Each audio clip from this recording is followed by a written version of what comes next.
Okay. Hey, everyone. So welcome back. I'm Nate. I am Nate, and then also have Andrew. We'll be taking this week's lecture again. So we're back at it again, about to run it back. So welcome, everyone. So a few things before we get started, just a few course logistics. So discussion 2, we're going to open that up right after the lecture tonight. And so that'll be due next Thursday. And so that'll be the second of 3 discussions.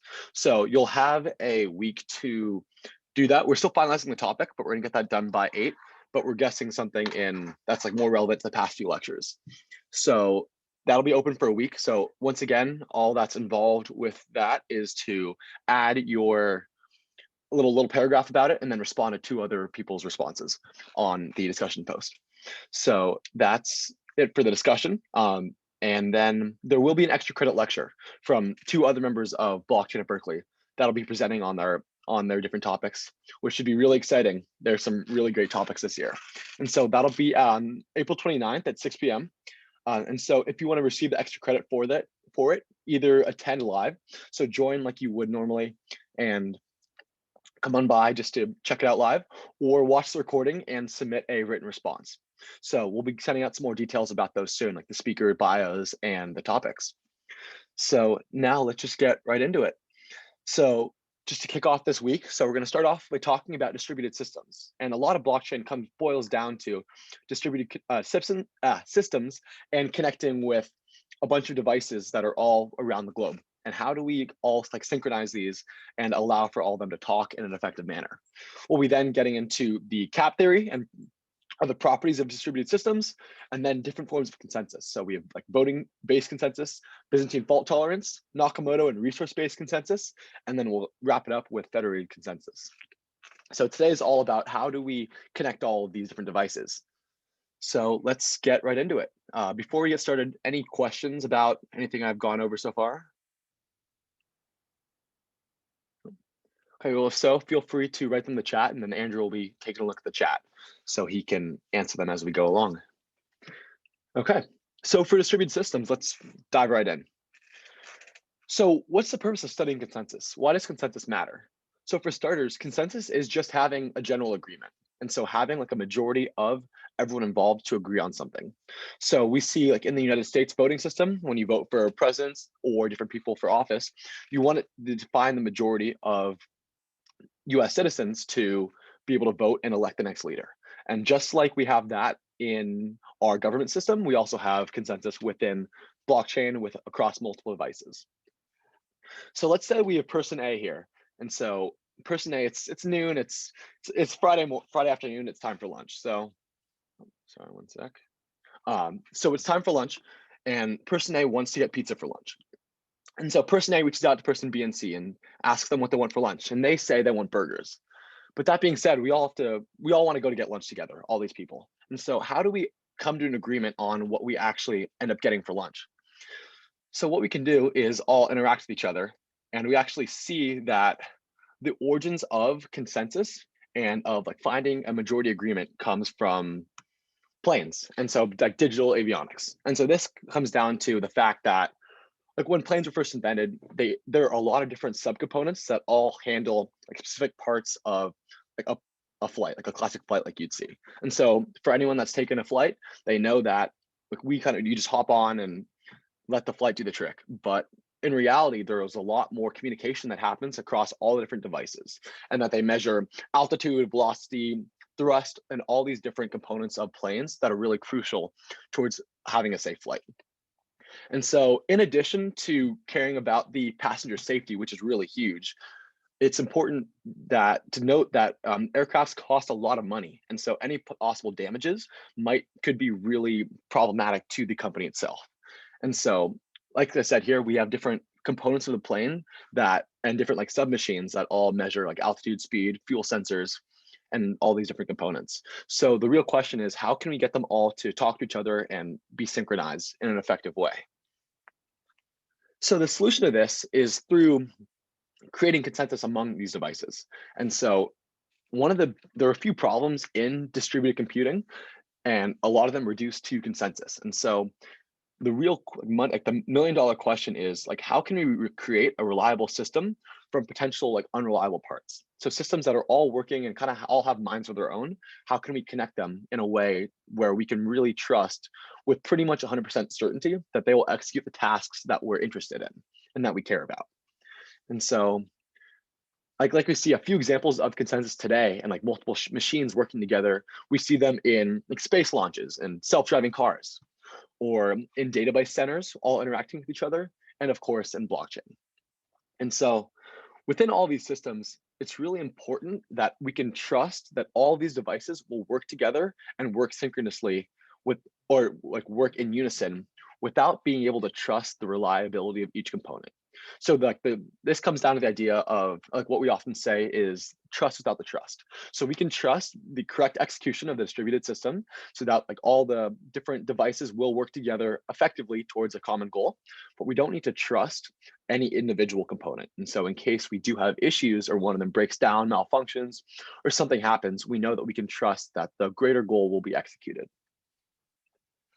And so now we'll just get into a few definitions. So like you may have heard like the concept of nodes before. And so what it comes down to is a node is really just a device. And so all these dots here represent different nodes. They can be computers, different computer programs, or overall just devices that we could see connect to like a web or a blockchain or whatever it may be. And so all these nodes interact with each other. So they pass on information from one node to another, they take in information, and they all work together to accomplish a common goal.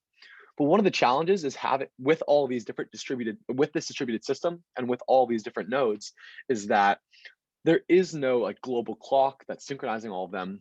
And it's really difficult to line everything up in a way that makes them effective and able to work reliably together. And so like in case of a failure of like any individual component here, that can be really problematic if you're relying on it for a certain like key component of your common goal. And like there's nothing that's like there's no global like NASA world clock that's synchronizing everything too. And so working with all these moving parts can be really difficult. And so like right here, like if one of the nodes fails, then we lose a lot of communication here. So how do we manage this? And so one of like the first, like one example, like one of like the initial ideas of consensus came from this idea of binary consensus. And so just as a way to get everyone on the same page and get all of the nodes to come to agreement with each other. And so the way this works is all the nodes, and the reason it's called binary consensus is because all the nodes randomly like output a number, whether it be 0 or 1, just like in binary. And so I'll represent those through red and blue. So 0 and 1 like there. So as all these computers or devices output their 0 or 1, then the nodes as a general all communicate with each other and find out which is the minority, whether it be red or blue, 0 or 1. And so once they've found whatever is the minority, they're all able to converge to a single value of, in this case, 1, because red is was the majority over all the devices.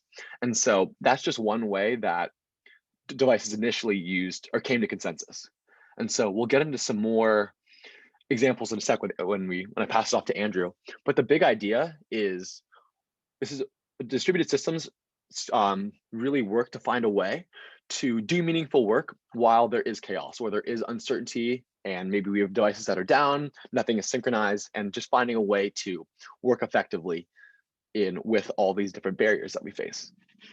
So I will stop for questions and then pass it off to Andrew. So feel free to unmute yourself or comment in chat.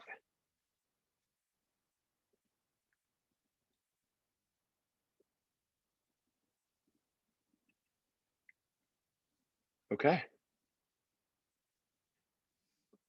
Alrighty, yeah, I think we're good. So barring any questions, which again, you can just put into the chat, let's talk about some properties of distributed systems and something called the Cap theory, which is one of the bigger sort of theories that set some constraints about how distributed systems can work. So the first sort of high level, sets of things to consider with a distributed system, or I guess like a lens through which you can inspect them, is that of safety and liveness, a set of like conditions, these are both, that describe things that the system must accomplish and things that must not happen. So safety is like the set of things that will not happen in a distributed system. And to give you an idea here, an example is like you won't lose all of your files if the Google Drive site goes down. So that's like a constraint that your data is safe in this way. And similarly, we have liveness constraints, which are things that must happen. So Google Drive will successfully fetch your file every time you like click on its icon in your Google Drive. So like this has to happen successfully every time. That's a liveness constraint. And so designing a robust distributed system is really the issue of balancing these different constraints, safety and liveness. I want it to be responsive enough, so live enough, that it's a good user experience and you can like interact with the system quickly, get the data you want, or maybe write in the data that you need. But I want this system to be sufficiently safe. So if multiple people are interacting with it at once, they won't sort of like trip over each other's toes and screw something up in the system. If nodes go down, like we mentioned, that's a possibility. Like if one of my servers goes down, am I just going to lose everything on it? And so, yeah, that's the sort of perspective from which you might approach distributed systems. And then when it comes more specifically to consensus, which really is like the task of the system agreeing on either some execution, like some operation, or agreeing on some shared value.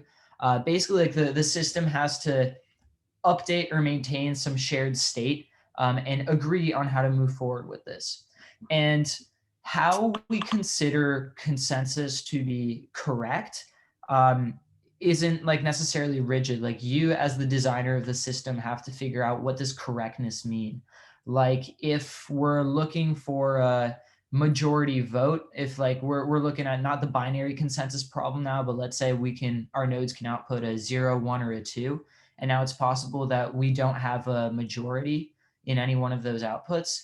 Is correct consensus, like the plurality option, or is the correct consensus to say like we abstain on this voting round and there's no winner? So you have to define what correctness is the point of that.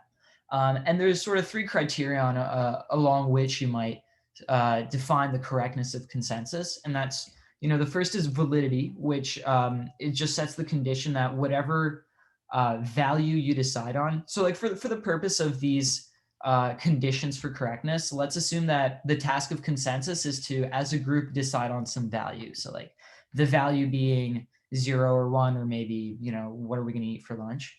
So this value must be valid. It must have been proposed by any one of the nodes participating in consensus. The final value must be agreed upon by like all non-faulty nodes. So every node that is successfully participating in consensus, there must be like unanimous agreement that they all have the same output from it. And finally, there's a termination guarantee. So that means that all like non-faulty nodes will eventually reach some value of their own. We can't basically allow consensus to block or to hang on some node that's just like taking forever with making a decision. And this is how we define a correct consensus algorithm. So moving on from that, though, we can think about sort of what is the optimal consensus algorithm and what are maybe the factors of consensus that we might want to optimize across. And we arrive at this result, that stems from a theorem called the Cap Theorem, which first says that like sort of the 3 areas that you'll want to maximize across an application, a distributed application, are the first being consistency, which means that once some node says like, this is the current state of the system, this is what consensus like most recently said, every node must provide the same value for this or not provide any value at all. So that means like if I query any node in the system and say like, what's the current state of the system? What was the last consensus value? It should not be possible for that node to give me the wrong answer. That's consistency.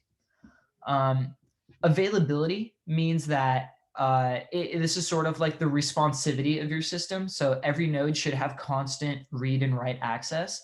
So how available my system is, if my system is like very available, that means like every time I ask a node, what's the current state, what was the last consensus value, it should be able to tell me, and it shouldn't be able to say anything like, oh, I'm disconnected from the other nodes right now, so I'm not sure. Or if you want to say like, yo, can you update the state of the system to read like blue as my favorite color instead of red? the node should be able to go and like do that right for you. That would be an available system, as opposed to one that just says like, sorry, I can't do that for you right now. And finally, there is this property of partition tolerance, which means your system will work. And again, like work is deliberately flexible here. It's your job to decide what correct consensus is, but you should be able to achieve correct consensus in the face of arbitrary, what we call partitions in the network. And a partition is really just sort of sets of nodes that can't talk to one another. So we have to be able to deal with sort of lapses in communication, nodes going offline or being disconnected from one another. The system still needs to be like sufficiently interactive and achieve its desired goal. And the Cap theorem essentially states, now I don't want to phrase it exactly this way, that you can only have two of these three properties. More so, the Cap theorem states that you can't really have like an optimal distributed system across all properties. You can't have a system that's perfectly consistent, available, and partition tolerant. And you sort of have to compromise. Like the more of any one of these properties you try to build towards, the more you have to sacrifice in the other two. So let's show like a quick, this is actually more or less the academic proof for why all three are impossible.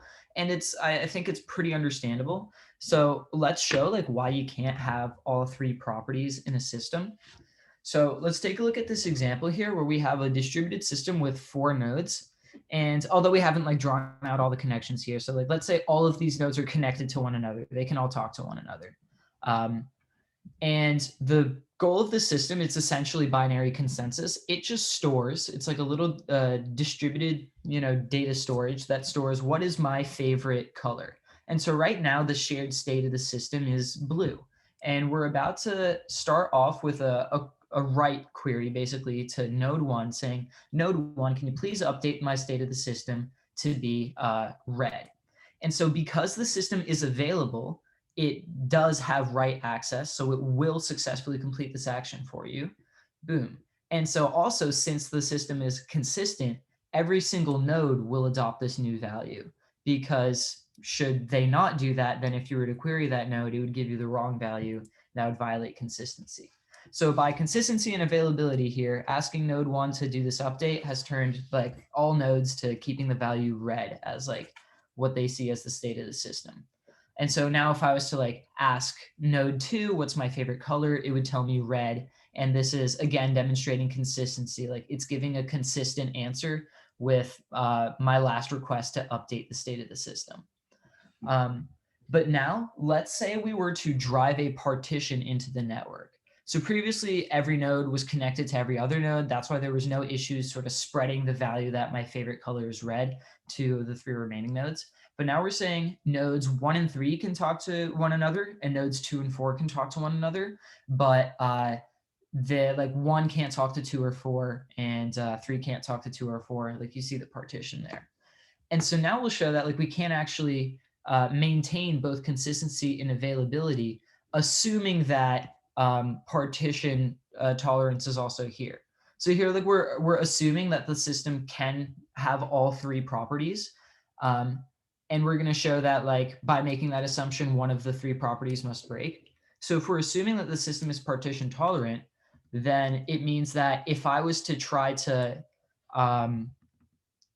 so to go for this example here, if I was to, for example, go to node 2 and say like, oh, let's turn my favorite color back to blue.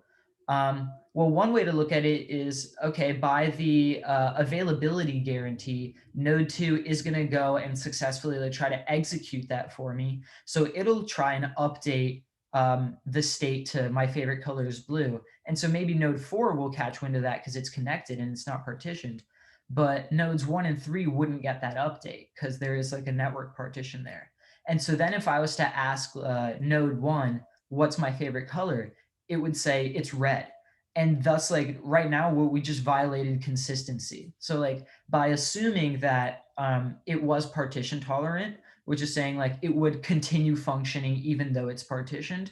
And by assuming that it continued to be available, so it would actually go and execute this like update my favorite color to be blue, we've shown that it ends up breaking consistency. And so this, like, you can try the different sort of like sets of assumptions here. Like, what if it stayed consistent while it was partition tolerant? You'd show that it would have to be unavailable. It could have to say, no, I can't update your color for you. So basically, you can't have all three.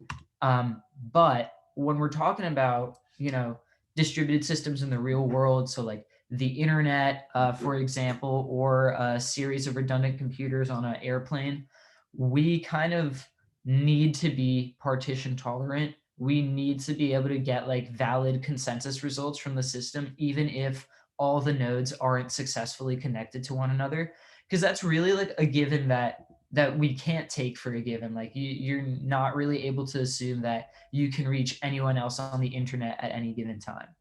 So given that, like, we have to be sufficiently partition tolerant as a system, when it comes down to designing these things, it's really about a choice, and not a black and white choice between I'm going to have a completely available system or a completely consistent one, but more so like, how much am I going to sacrifice in the name of consistency to have like a more available system? And it's like deciding on those trade-offs. And that can lead to like some really interesting different implementations you can do. Like something that some database systems do is called like eventual consistency, where like if you're talking to one of the servers and it's disconnected from the other ones, it'll still let you like write in new values to the database. And at some point in time, when it syncs up with the other servers, it'll like merge all your changes. So that's like one cool trade-off where it's like technically your system will be inconsistent for a little bit, but you've got this like eventual consistency. So you don't have to worry too much about that. Point is like, it really comes down to these like fine differences between consistency and availability that you have to plot into the system. So any questions about the Cap theorem and the high level idea here is that you can't have a system that has all three of these properties.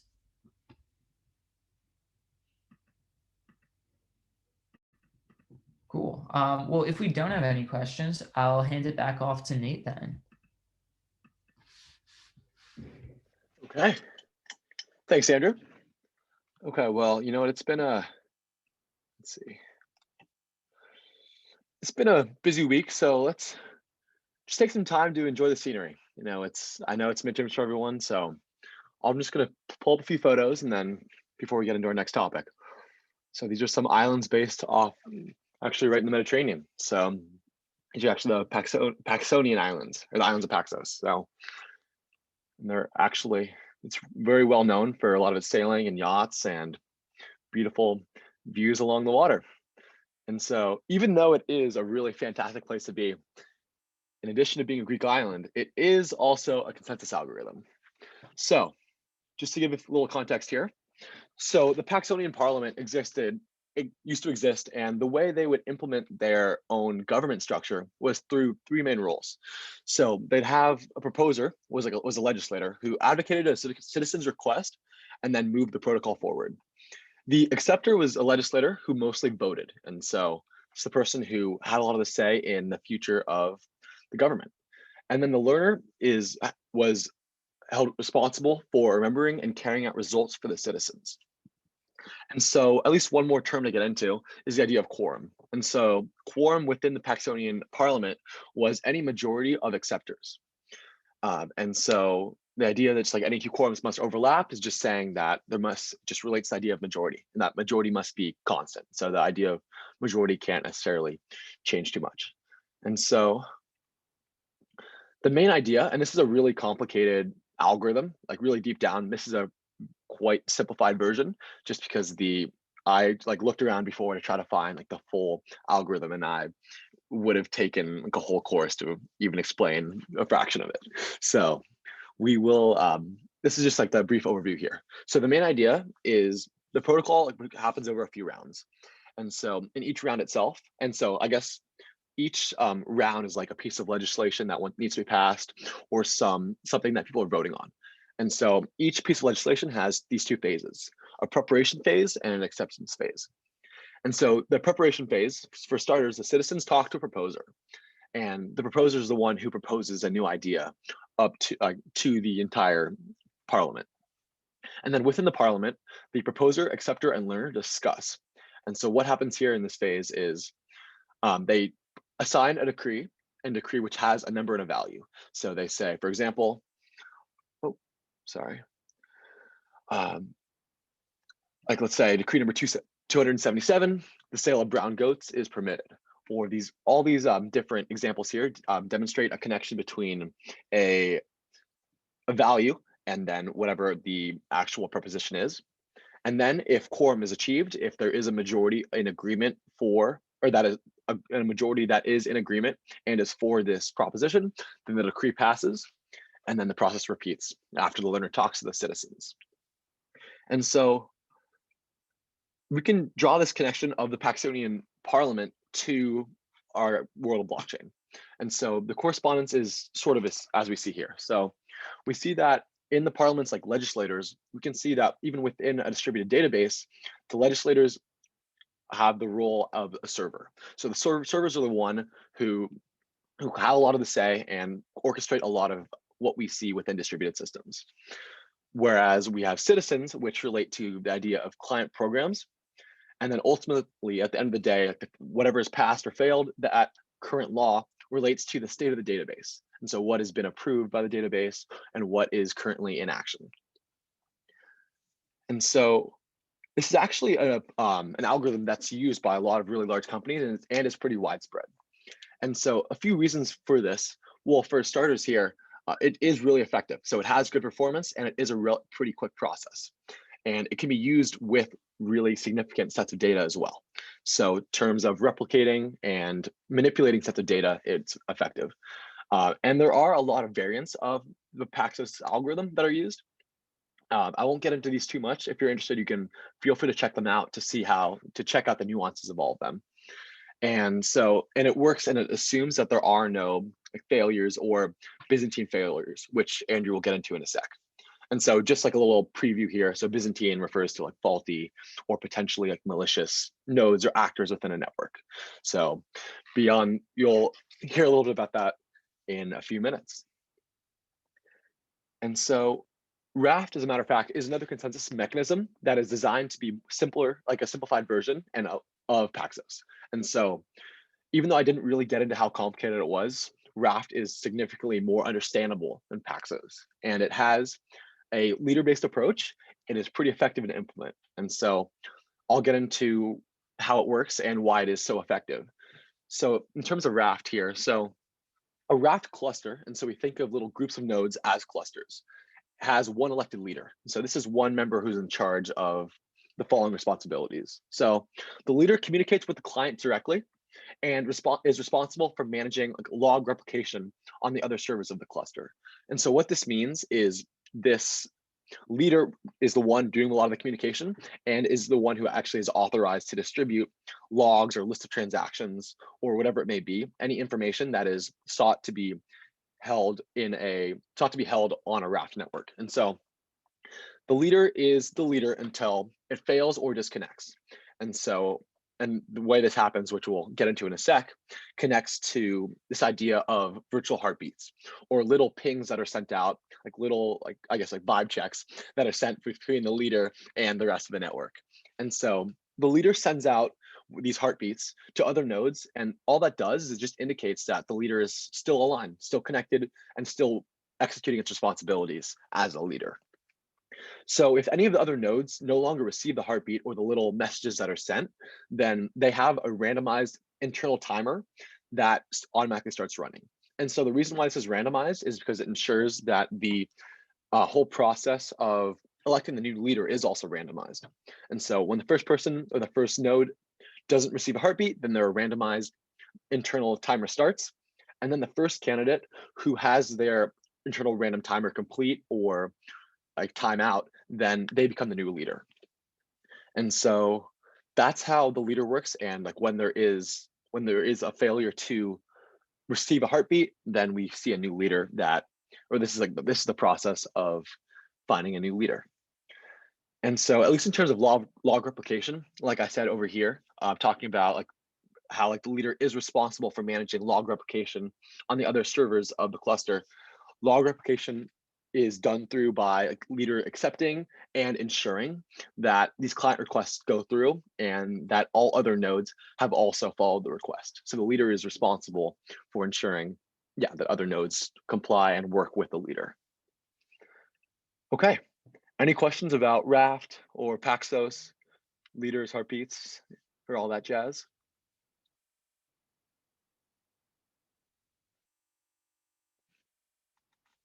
I'll check the chat here too.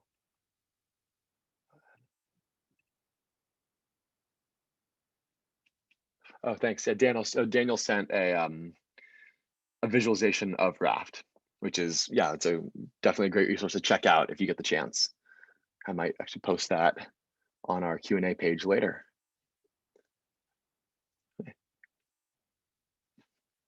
Okay, and then Andrew sent another one. Okay. Okay, Andrew, take it away. Alrighty, thank you.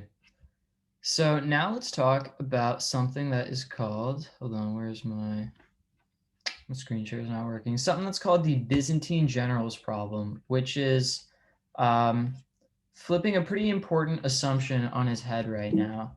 So in all of our sort of talks of distributed systems thus far, we've sort of allowed nodes to malfunction, maybe become disconnected, time out, have to go offline and online again. But we haven't really allowed or sort of factored in the possibility of nodes deliberately acting in a malicious way, in a way that like throws off consensus and either tries to point it towards a different value or just make consensus unachievable in the first place. And this sort of behavior is something that we call Byzantine behavior. And it comes from this paper called the Byzantine generals problem, which is sort of explores like how one might deal with malicious nodes through analogy of a set of generals attacking its city.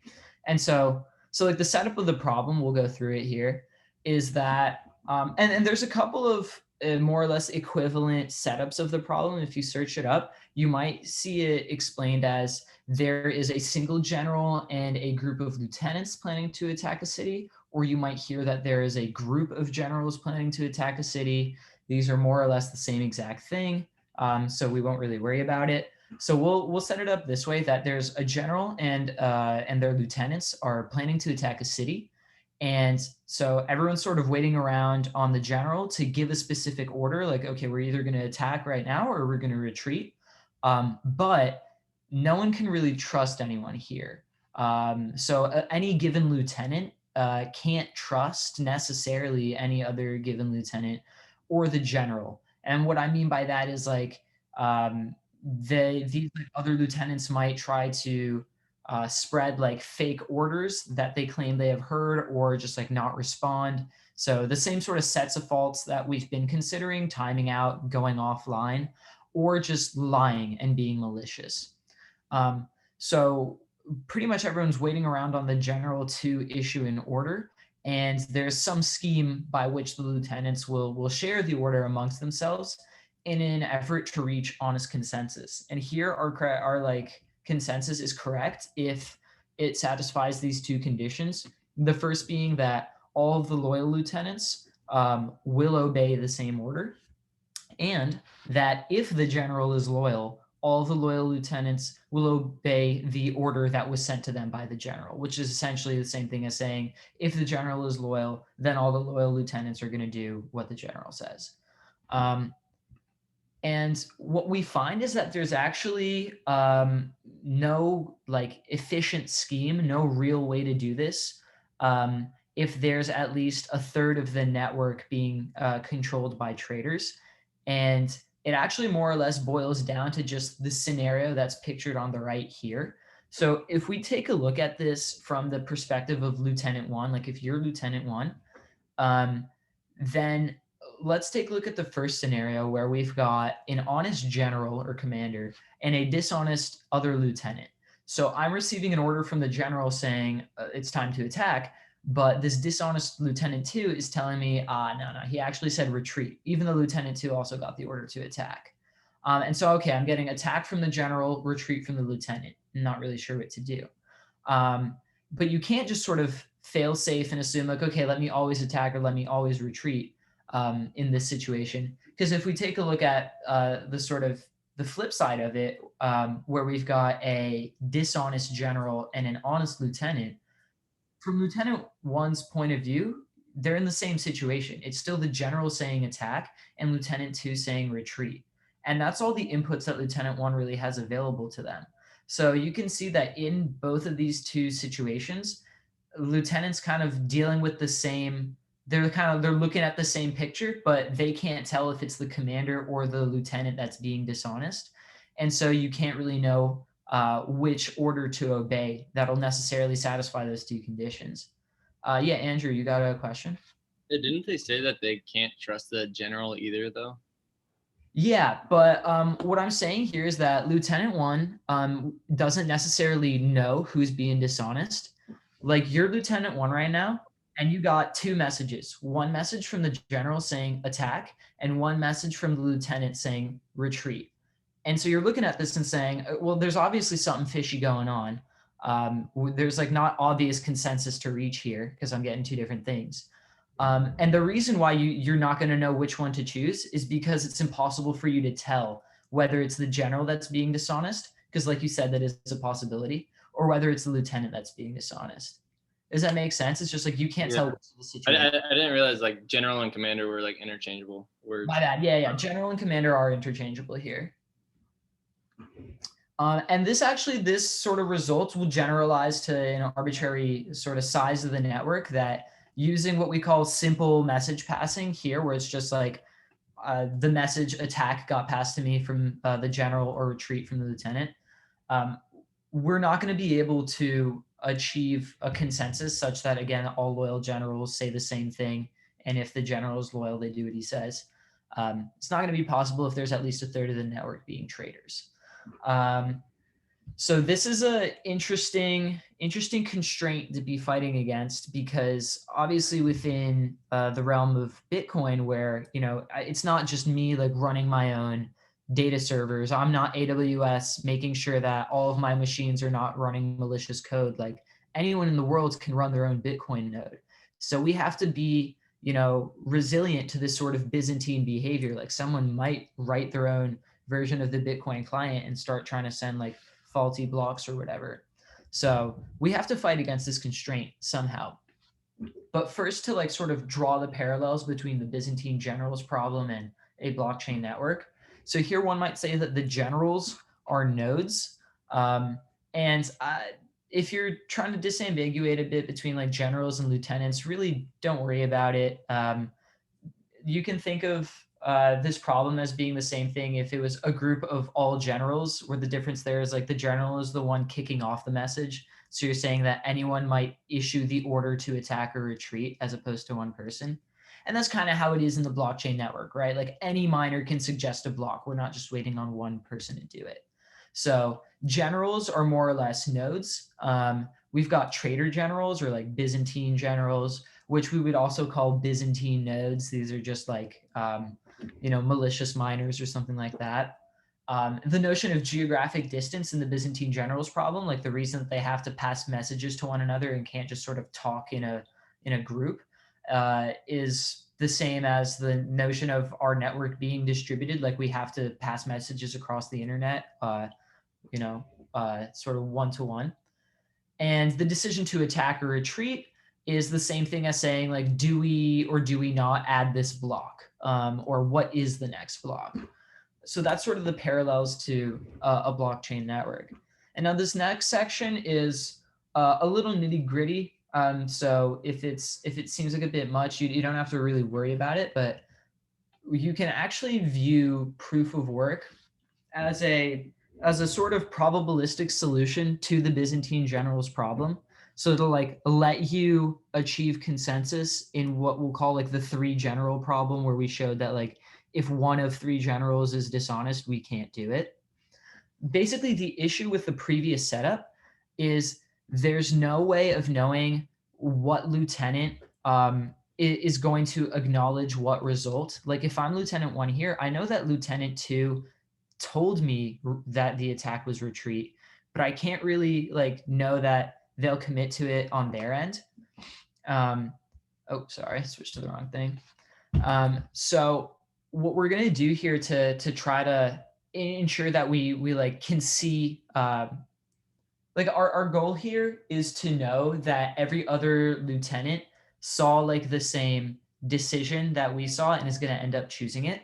And so what we do is we basically have everyone solve proof of work whenever they want to share a message. And we have them like follow this little scheme where the general will like decide on an order, solve proof of work for it. So basically like take the order, attack or retreat, put it in a block, run proof of work, and then when they've solved proof of work successfully, they'll like broadcast this to all the other lieutenants. And now let's say like you're a lieutenant, whenever you receive a broadcast, so it'll be like some chain, some number of blocks linked together. And if that chain is longer than the one that you're sort of currently storing on your own end, then you'll overwrite your chain with that chain. And then you'll try to solve proof of work for another block on top of it. And when you succeed in doing so, you rebroadcast. And so everyone then agrees that like at the end of 2 hours, whatever my like chain that I'm maintaining is, I'll obey the order at the first block of it. And so let's just sort of see how this might play out then. So this is the same situation from the lieutenant's problem. I just like re-diagrammed it. So let's take a look at the first case that Lieutenant 1 would have to like disambiguate from, which is where the general is being dishonest, which means that what the general would try to do is send, one message or like order M to one general and a different message to a different general. So like attack to one general, retreat to the other. And so what would end up happening though is the two honest generals would both like receive this first block, and they would go ahead and they'd like start doing proof of work. Whichever one of them would finish first. And it would likely be like the general would also start doing proof of work probably on either one of these two, on either M or M prime. So probably like whichever of those two blocks the general also decides to do proof of work on, that's the one that'll like sort of get another block added first and be rebroadcasted. But really it doesn't matter. Like either Lieutenant 1 as an honest general could broadcast M and then a block on top of it first, or Lieutenant 2 could broadcast M prime with the block on top of it first. It wouldn't really matter. The point is like whichever one gets broadcast first, the other honest lieutenant would see that. And in classic like Bitcoin proof of work style, they would abandon their shorter chain, start working on this new long one. And so that means like, let's say the chain with M at the root 1, now Lieutenant 2 is also going to adopt that chain and start mining on top of like M. And so like at the end of the 2 hours, basically like even though the general tried to get like some lieutenants to think the order was M and some lieutenants to think the order was M prime, they all end up with the same longest chain, and they'll do either one of those two options. Whichever one they choose would actually still satisfy those conditions for correctness. And then so that's sort of like that case is trivially solved. But in the second case, this is where we show how it's only like a probabilistic solution. So in the second case where we've got like an honest general saying like attack or retreat, but a dishonest lieutenant that is disseminating the orders, what would happen is so the general would send like the same message, the same root block to like both of the two generals in the picture. And the general and the honest lieutenant would start mining on top of this message and trying to come up with the next block. And if the dishonest lieutenant wants the network to believe that, oh no, like my order M prime is the actual real one, this dishonest lieutenant would have to mine 2 blocks, the root with M prime and 1 block on top of it, before the honest lieutenant and the general, so the rest of the honest network combined, before they could come up with just 1 block. So you're much more likely to end up with the honest chain, the one with the non-forged message being the winning one. But there is still some probability that the dishonest lieutenant can like get ahead early in the race. But also what you would do then like at the end of this scheme is like at the end of 2 hours, again, proof of work works such that if the whole network is working on the same block, it should take them about 10 minutes to come up with this block. So if at the end of 2 hours, our chain has about 12 blocks, that's like about 10 minutes per block, then we know that it took about the entirety of the network's computational power to solve proof of work that many times in 2 hours. And so if we see a chain that's long enough, that means we can basically rest assured that a majority of the network had to work on it to make it that long within that allotted time. And since the majority of the network worked on that chain, we know that they must have seen it. Like it must have been broadcast to them so that they could have been computing proof of work hashes on top of it. So using proof of work, we have this like fairly strong probability that the correct answer wins out, along with the assurance that the other honest lieutenants will end up choosing the same thing as you because they'll have like the same chain. And this also like gets the results become stronger when you sort of include the possibility to sign these messages, which means like you'd be able to tell if it was tampered with or didn't actually come from the general. And there's actually a non-proof of work, non-fancy probabilistic solution to this using signed messages in the original paper. And I couldn't pick that solution apart too well, but it seemed that the issue with it was that it required nodes to be sufficiently well connected. Like it required that any two honest lieutenants could speak to each other only talking through like some number of intermediary nodes. And basically in blockchain, like in a blockchain network, we can't maintain this sort of guarantee that like you'll be sufficiently well connected to every other honest Bitcoin node. So the reason we have to adopt this sort of probabilistic solution to the to the Byzantine generals problem is that we have to be sufficiently partition tolerant. But yeah, again, so if these three slides didn't really check out to you, they're a lot for me to work through myself as well.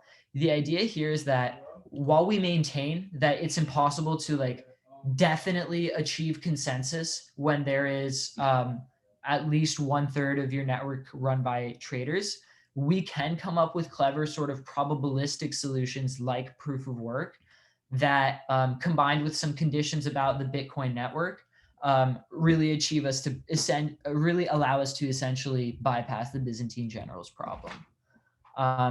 So any questions about the Byzantine generals problem sort of in general or how it relates to Bitcoin and blockchain?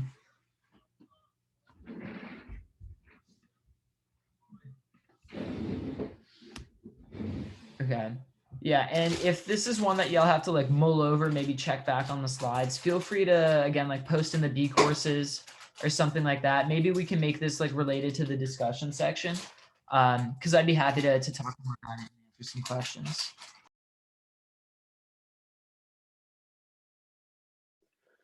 Okay, and I think, Andrew, I think you have the next section too, right? I believe Yeah, that is right. So Okay. barring any questions, we can move on to the next section. Give me a second though. Okay, so moving on, we'll be talking about what we call Nakamoto Consensus. So basically what we just revealed in this previous section was that the consensus algorithms that we had mentioned, like for example, Paxos and Raft, were not assuming to operate in a Byzantine environment. They weren't placing themselves under the possibilities of nodes acting maliciously. So they didn't have to worry about solving the Byzantine generals problem or, trying to solve it.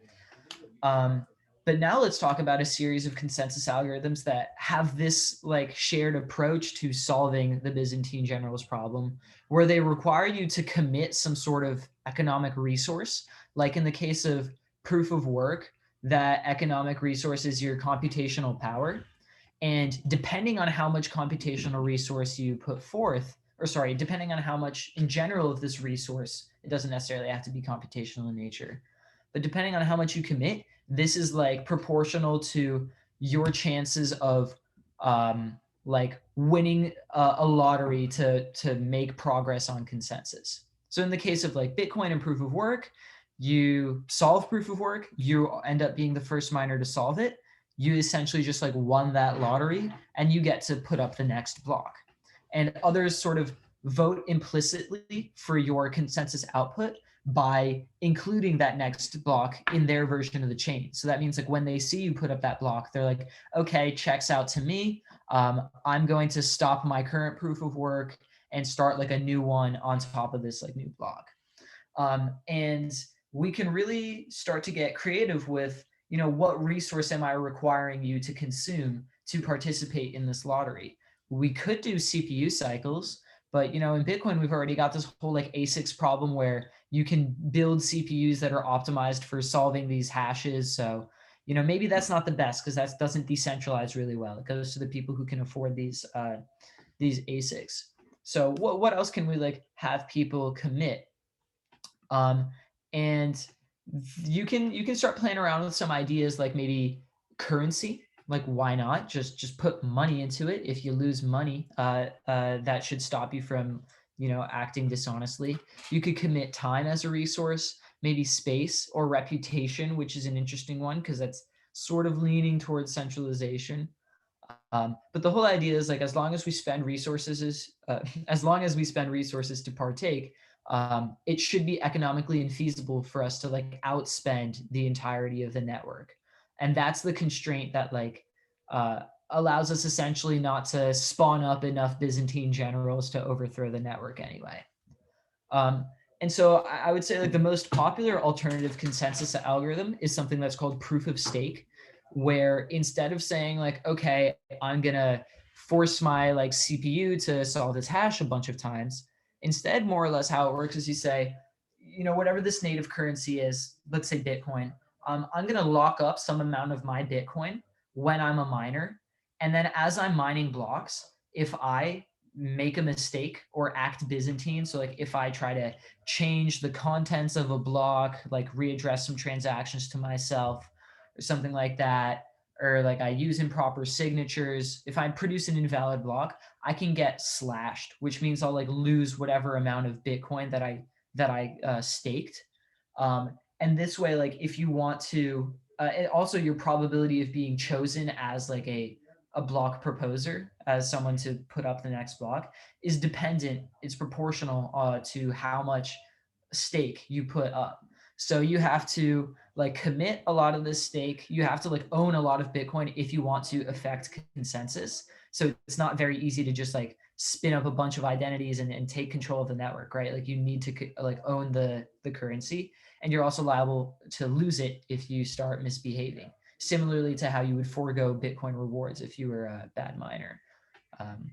And so there's like a couple of common implementations of proof of stake, where in the first, it's sort of just like we randomly choose a validator. We put validators instead of miners, but depending on how much stake you put in, like let's say you put in 20% of the total stake, you've got a 20% chance of being chosen as a validator. And at that point, you would just like be able to create the block. We sort of take it as is. There's no explicit voting. And if you were to like, if someone were to disagree with you, they would have to specifically like not include your block in their chain. And they would also have to essentially put up a proof on chain saying, I can prove that so-and-so just like put up an invalid block, and as such, their stake should get slashed for it. And in the second version of proof of stake, this is sort of, there's more of a deliberate like explicit voting process encoded into it, where again, so like you put in some amount of the stake, you might get chosen as a validator. But at this point, you would just propose a block, and then there would be another small subset of like voters who would also have to put stake in, and they would like take a look at the block that you propose, run the scripts on it, make sure that it's valid, that it verifies, and as long as there's at least a 2/3 passing vote from these blocks, then your block would actually get, or sorry, as long as there's a 2/3 vote from these voters, then your block would get committed to the chain. But so here there's sort of like an extra phase of this explicit voting process. And at the end of the day, like if your block does get accepted by all the other nodes in the network and it starts getting like built on top of, you'll get a block reward and you'll get transaction fees. So very similar to Bitcoin in the payout mechanism, but it's actually the punishment mechanism that's a little bit different. You'll like lose your staked currency instead of just wasting CPU cycles. And what's nice about this is it's less energy intensive, right? It's not that I need to own a lot of computational power. I just need to own a lot of the native currency. Now, there's also an interesting consensus scheme called proof of authority, which is, rather than like committing, some amount of like computer cycles, like I'm going to spend all this time hashing, or I'm going to spend this native currency, and like if I screw up, you can take it away from me. You could just sort of put up your reputation as stake, so to speak. This is called a proof of authority network. And at this point, this consensus is like very similar to just centralized systems, because there's nothing securing it other than like I am trusting this node with like a given specific identity to properly do my transactions to put together the block the right way. And if they don't do that, like you'd still be able to see if the node created an invalid block. But there's no like explicit economic punishment here, so much as just like their identity, their reputation would be tarnished, and they would not be like chosen as a future node for verifying blocks. But you can see this is like less secure, and this is why but it will be much faster, because you don't have to do proof of work where you're crunching all these hashes. You don't have to go through these voting rounds and things like that in proof of stake. It's just like basically running a server, and people will trust your server if you're a node. So the Ethereum testnets, actually, Kovan and Rinkeby, they use this, and a lot of like new, or I don't want to say a lot of new protocols do this, but this is like not a bad bootstrapping method for consensus. Like if you just kind of want to get your chain up and running off the ground, because it lets you run just like a couple of trusted servers if you are like the one running them, and sort of building that into consensus. It's very easy to like end up with a centralized network here, because you're literally saying like, here are the nodes with authority that I will consider, to make valid blocks. But it's good for sort of testing and production, or sorry, non-production uses. And then there's some really interesting, or in my opinion, really interesting other sort of resources you can ask nodes to commit, such as even digital like computer space, like disk space. So for example, there are decentralized storage networks like IPFS, the Interplanetary File System, and Storage.io, which are, so you can think of them like a Google Drive, but a decentralized Google Drive. So it's not just like your files on some, Google database somewhere. It's your files are distributed across like a network of personal computers. And to participate in consensus, these computers have to stake that actual like disk space that they have, and say like, I'm committing this disk space to consensus. Users will actually be able to store their files in this disk space. And if I'm a huge node, if I'm like committing a lot of disk space to the network, then I'll have a larger role in consensus. And that makes sense, because that's also, in a sense, like the native currency, or at least the basic unit of value in a storage network, is the actual amount of storage that it can support.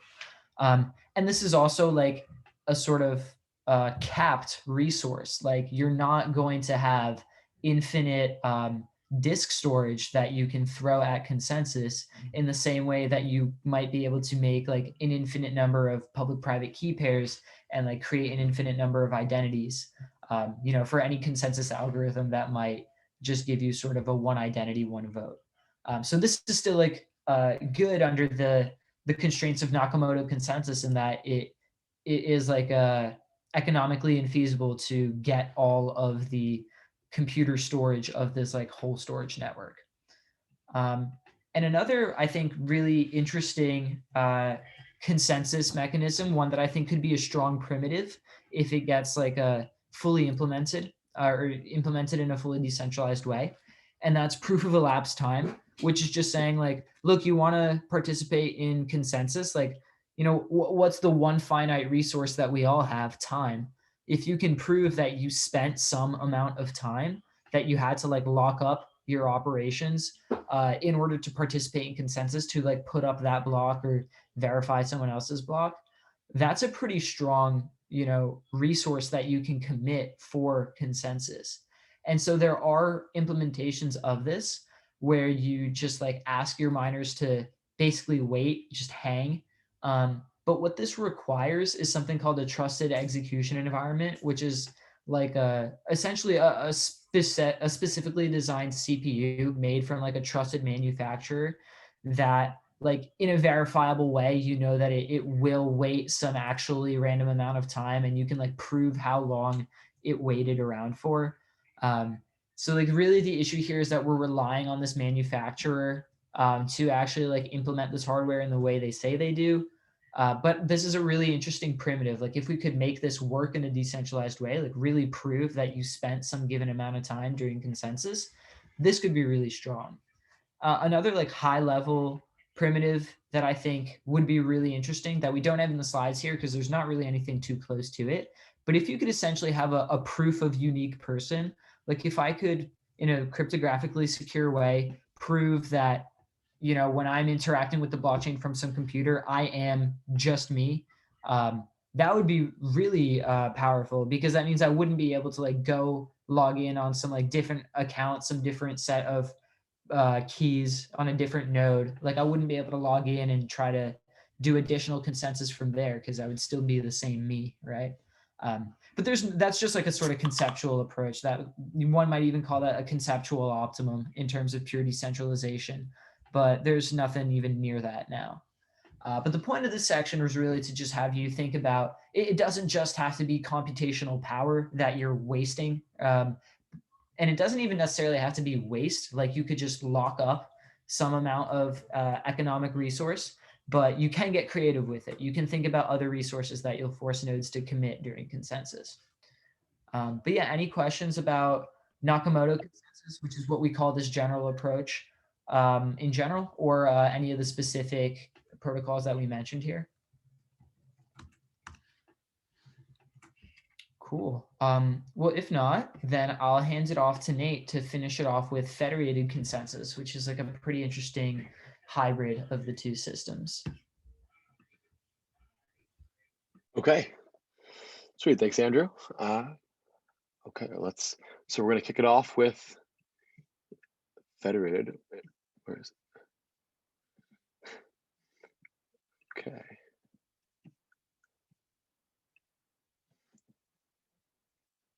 Sweet. So we'll just wrap it up here with some Federated Consensus. So pretty much in a distributed system, a quorum is a set of nodes sufficient to reach agreement. So like we saw within the Paxonian Parliament, quorum is just a majority. And so once you have this majority, that's really the first step towards coming to a consensus or agreement.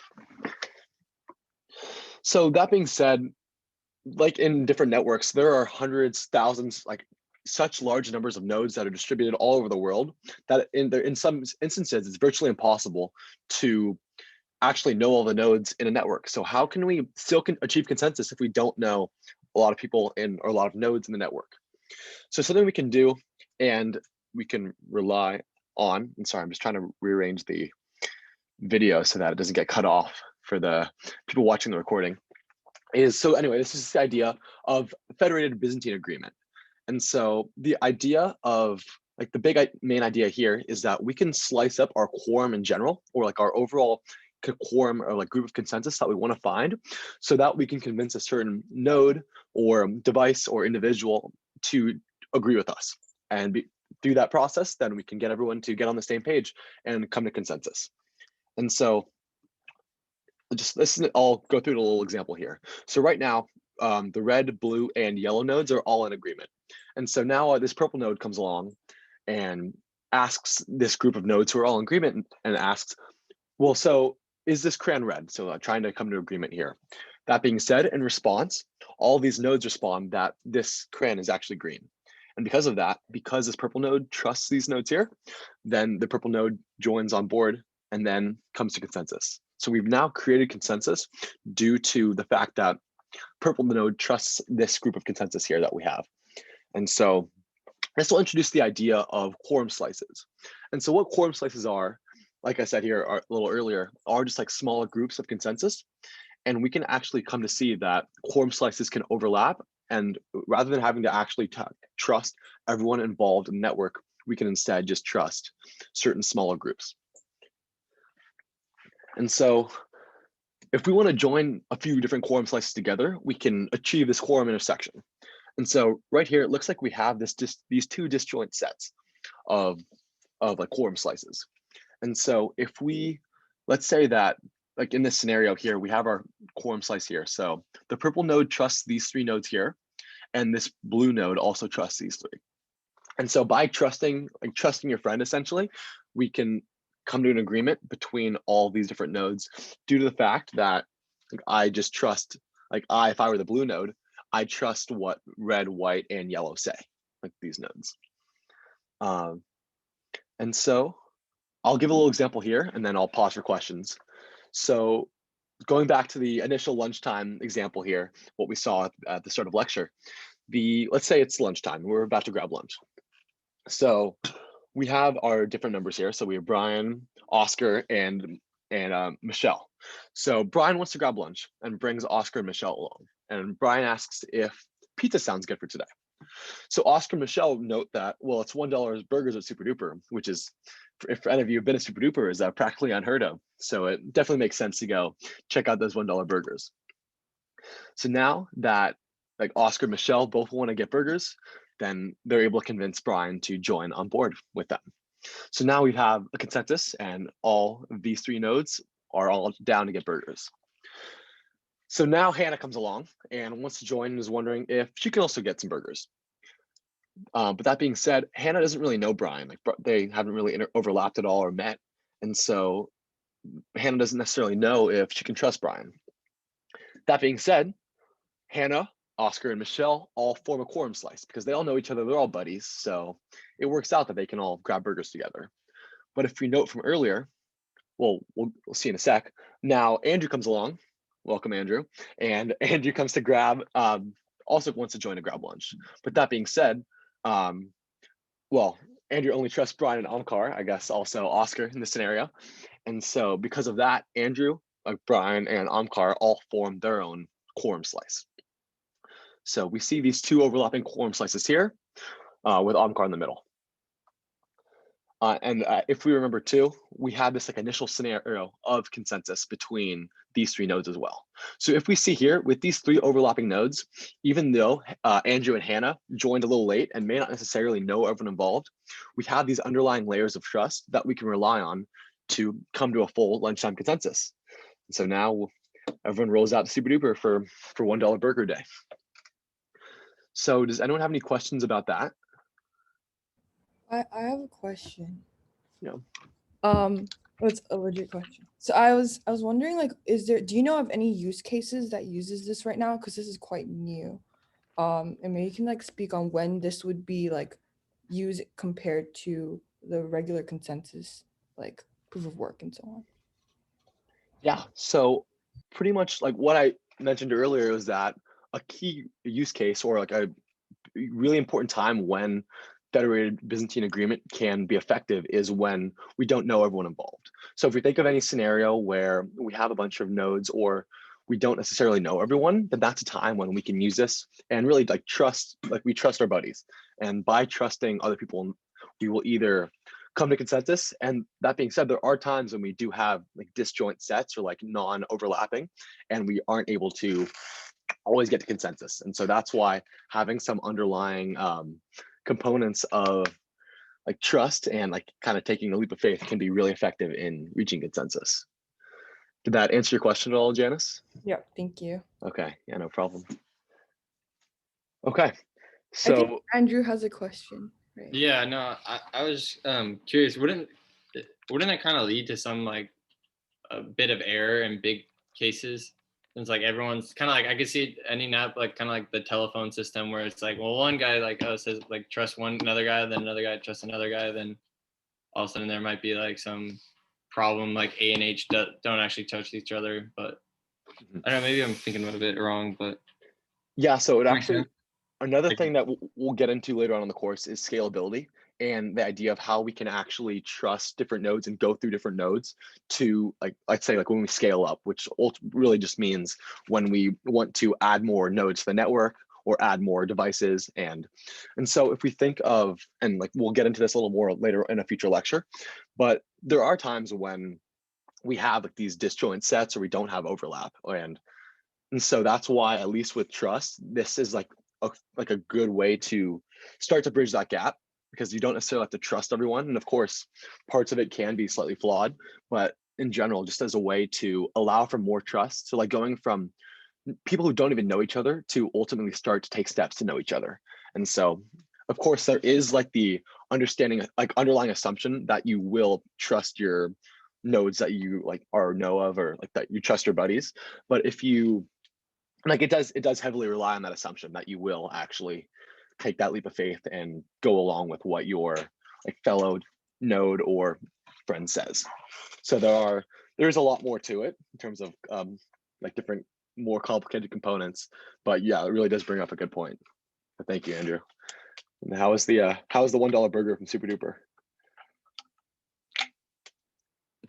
I haven't had it. Okay, well, next time we'll grab you for lunch then. Okay. Thanks. Well, anyway, thanks for your question. Yeah.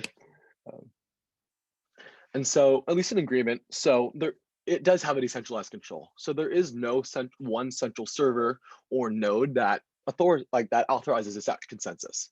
And that being said, even though, and like a few of the benefits of it is that also it is pretty efficient. So consensus can be achieved really, really quickly.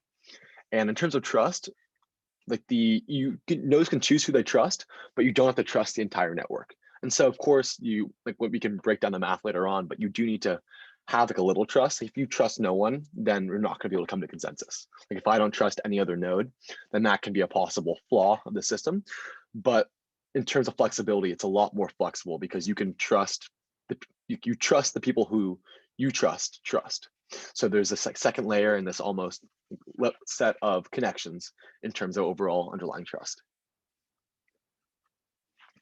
Okay, any other questions about that section? No.